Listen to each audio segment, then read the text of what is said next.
궁금한 뒷이야기를 들어보면서 물음표가 느낌표로 바뀌는 뉴스의 재구성 뉴스야 시간입니다. 토요일은 정치부 류병수 기자와 함께합니다. 어서 오십시오. 네. 자, 첫 번째 물음표부터 볼까요? 네, 첫 번째 물음표는요. 이 문의 사이 진실은 이렇게 하겠습니다. 지난 화요일에 이낙연 총리 사퇴한다 이런 보도가 나왔고 이걸 총리실 그리고 청와대도 이걸 부인했잖아요. 아주 네. 관심이 많았던 이슈였는데 실제 어떤 일이 있었는지 류 기자가 취재를 한 거죠. 네, 취재를 했는데요. 그 전에 국정감사에서 관심을 모았던 장면이 하나 있습니다. 일단 먼저 보고 가시겠습니다. 예. 이낙연 우리 총리 거치 문제 관련해 가지고 또 연말에 사퇴한다 뭐 이런 언론 보도들이 계속 나오고 있는데 어때요? 뭐 사퇴하실 겁니까? 마실 겁니까? 언젠가는 사퇴하시겠죠. 그렇죠. 네. 그 언제냐 이거예요. 그건 저도 알지 못하고요. 저분이 모르면 누가 아는지 저희도 잘 모르겠는데 사퇴를 할 것 같으면은 저런 얘기를 안 했을 것 같기도 하고요. 어떻습니까? 네, 이번 사태의 핵심을 제대로 알기 위해서는요. 14일 이 총리의 오찬과 만찬의 이야기를 알아야 됩니다. 자, 먼저 만찬 자리부터 이야기를 해보겠습니다. 이 총리가 지인들 서너 명과 막걸리 등등을 마시며 3시간가량 14일 만찬을 가졌습니다. 그랬군요. 네. 이 한 참석자가 조국 사태에 대해서 왜 책임지는 사람이 없느냐라고 물었더니 이 총리가 내가 지겠다고 말했다고 합니다. 책임을 지겠다? 네, 누구한테 그 그렇습니다. 말을 했다는 거죠? 네, 그 말은 그 날 오찬 장소에서 있었던 얘기인데요. 청와대에서 주례회동을 겸해서 이 총리와 노영민 실장과 문 대통령이 오찬을 같이 하면서 이 자리에서 사의 표명을 하면서 이 얘기를 한 것으로 알려졌습니다. 아, 그럼 결국에는 저녁에 한 얘기가 낮에 점심 식사에서 나온 얘기를 저녁에 전달을 했다. 뭐 이런 취지로 들리는데 그렇습니다. 그렇다면은 청와대하고 총리실이 부인을 굳이 할 필요가 없었을 것 같긴 한데 부인을 했죠. 네, 양측은 그럴 만한 이유가 있습니다. 그 이 총리가 22일 날 그 일왕 즉위식에 참석을 하는데요. 또 24일에는 아베 총리와 면담도 있습니다. 그만두는 총리가 민감한 시기에 한일 정상급 대화에 나선다. 시기적으로 사퇴 이야기가 나와서는 안 되는 시점이라고 본 겁니다. 그것도 청와대 입장에서는 또 후임 총리를 구하는 게 마땅치가 않기 때문입니다. 근데 청와대 입장에서는 뭐 빨리 보내는 게 좀 부담스러울 수 있고 이 총리를 당으로. 근데 이 총리 입장에서는 좀 당으로 빨리 가고 싶다 이런 얘기들이 계속 흘러나오고 있지 않습니까? 아까 말씀드렸던 14일 만찬에서도 이 총리는 그 정치 1번지로 불리죠. 종로에 출마하겠다는 의사를 밝혔습니다.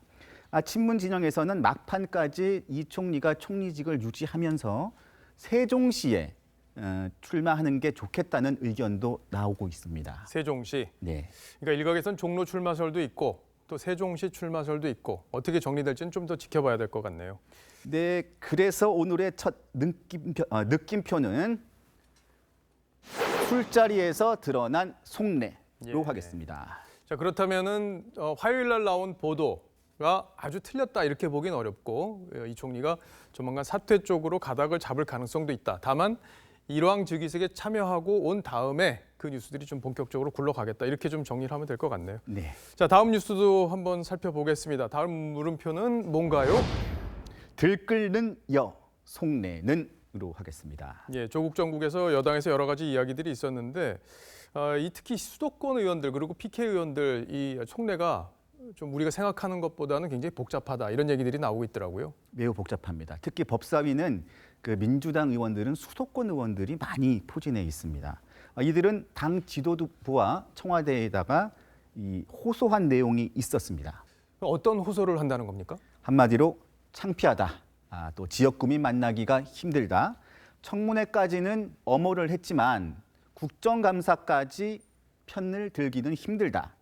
야권 경쟁자들이 조국 전 장관을 편드는 동영상을 만들어서 SNS로 뿌린다. 이렇게 하소연했다고 합니다. 그런데 뭐 수도권도 그런데 PK 쪽 의원들, 부산 경남 의원들은 상황을 더 심각하게 보더라고요. 네, PK 지역들은 또 심각하게 보고 있습니다. 먼저 민주당 지도부에서 유일하게 먼저 이 사과를 이야기한 김혜영 최고위원의 말을 직접 한번 들어보겠습니다. 서초동 집회와 광화문 집회에서 보듯이 국회가 제 역할을 하지 못함으로써 국민들의 갈등이 증폭되고 많은 국민들께 심려를 끼쳐드렸습니다. 의원들은 또 청와대 참모들이 대통령에게 제대로 된 민심을 전달하지 못해서 실기했다 이렇게 불평하고 있습니다. 자, 두 번째 물음표에 대한 느낌표 어떻게 정리할 수 있을까요? 그래서 두 번째 물음표 들끓는 여 속내는의 느낌표는 나도 좀 살리도 이렇게 하겠습니다. 부산 사투리로 정리를 했군요. 네. 나도 좀 살리도. 네. 심정이 잘 드러나는 것 같습니다. 마지막 물음표로 가볼까요? 마지막 물음표 뭔가요? 네, 세 번째 물음표입니다. 전 동의서도 안 썼는데 라고 했습니다. 이 전해철 의원 후임 법무장관으로 지금 거론이 되고 있어요. 인터뷰를 보면 시켜주면 하겠다 이런 취지의 얘기를 하고 있는데 여권에서는 내정된 거 아니냐 이런 얘기까지 나오고 있던데 실제 기류는 어떤 건가요? 네, 기류는 잠시 후에 말씀드리고요. 일단 국무위원이 되려면 인사 검증 절차에 동의서를 써야 되는데 이걸 아직 쓰지 않았다고 합니다. 확인이 된 겁니까? 네, 오늘 오후에 한 지인, 그러니까 전 의원이 한 지인에게 전화를 걸어서 자신의 거취에 대해서 의견을 구했다고 하는데요. 검증 동의서는 쓰지 않았고 아직 문 대통령에게 직접 이야기를 들은 바가 없다. 그러면서 고민이 된다. 인생이 너무 바뀌는 일이다. 어떻게 하면 좋겠느냐 이렇게 물었다고 합니다. 그럼 장관으로 내정됐다 이렇게 보기에는 조금 이른 감이 있습니다. 꼭 그렇게만은 볼 수 없는 일인데요. 본인은 물론 총선 출마를 원한다고 이야기를 합니다. 하지만 지금 검찰개혁을 마무리하려면 대통령의 신임을 받는 측근이 가야 하는데 청와대의 뜻이기 때문입니다. 그런데 전 의원이 검찰개혁에 과연 적임자냐? 이건 또 다른 문제 아닌가요? 네, 그래서 여당 의원들에게 쭉 한번 들어봤습니다. 친문계 재선 의원은 대통령과 코드가 맞고 권력 의지가 강하다고 평가했습니다. 예. 비문계 다선 의원은 대안이 없었다. 차기 법무부 장관을 통해서 청와대가 검찰을 컨트롤해야 하는데 리더십을 보면 전해철이 적격이라고 했습니다.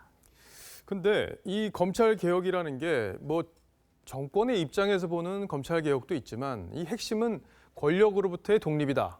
이런 거에 대해서는 국민 상당수가 공감을 하는 건데 대통령 측근이 이런 권력으로부터의 독립, 이 개혁을 이뤄낼 수 있다. 이렇게 볼 수 있는 건가요?